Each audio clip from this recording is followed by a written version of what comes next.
Talking points on welfare. Number 4. To view part 1, click here. To view part 2, click here. To view part 3, click here.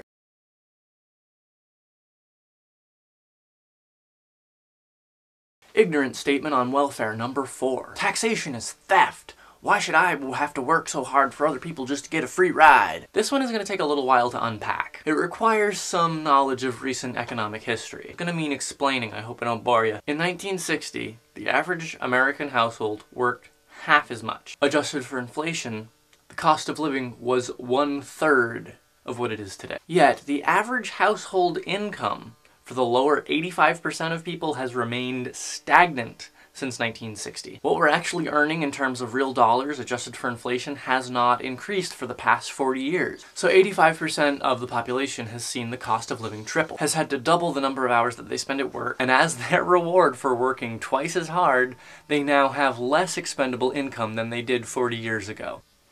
So to recap, the dollar cost of living has tripled, but the actual stuff we're buying hasn't gotten 3 times better. We're just paying 3 times more for it. We're still buying pretty much the same houses, pretty much the same Wonder Bread, and pretty much the same Jif peanut butter that we were 40 years ago. Back in the 1960s, the average American household had one income earner who worked 40 hours a week. And that was enough to maintain a comfortable standard of living. For twice as much labor today, 85% of Americans still have a labor gap of 1/3. That money has to come from somewhere to cover the cost of staying alive. Today, you'll find a lot of households where 2 adults are working more than 40 hours a week apiece.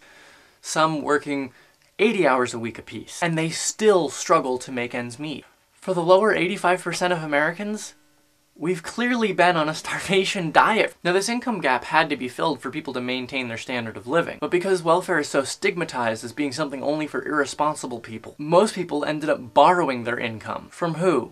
The ultra-rich.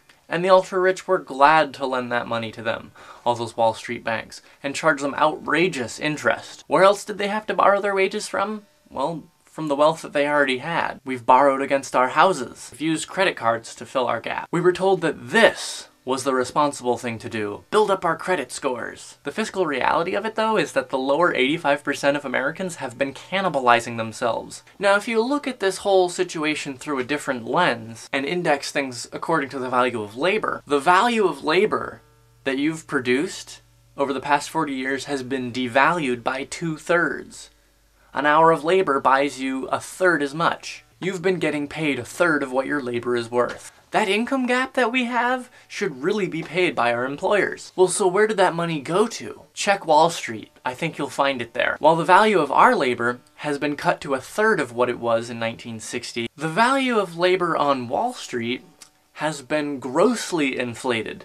The labor of the average CEO has been inflated from around 30 times of their lowest paid worker in 1960 to 300 times. So while the lower 85% of Americans have been working their asses off and still had to borrow their wages in order just to get by, we've seen our labor devalued fraudulently by 300%. Interestingly, all that value that our labor created has been shifted to the CEOs. We've seen the value of CEO labor be inflated by 1,000%. What are they doing differently today that they need to be compensated 1,000% more than they were in the 1960s? Well, there's a short answer and a long answer to that. The short answer is nothing.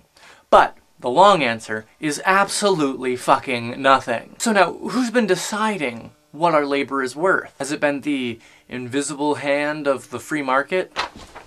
Bullshit. It's been the CEOs. Of course they're going to devalue our labor so that they can give themselves raises. They're greedy and short-sighted people. You'd probably do the same, right? No, actually you probably wouldn't, because that would be theft, and theft is wrong. So let's get back to our initial conservative talking point. Why should you allow someone to get a free ride from your labor? You shouldn't, which is why we need a maximum wage law. Now, is taxation really theft? Well, if you're talking about taxing the wealthiest 15% of our population, not really. The people who've increased the value of their own labor at the expense of our labor, we're not stealing from them by taxing them to pay for welfare. The lower 85% earned their income through their hard labor, but we were never paid that income. The real problem is that the top 15% of people are not paying the lower 85% of people what their labor is worth. The average American is not getting paid what they're earning. How are we supposed to fill the income gap if our labor is continually devalued? Well,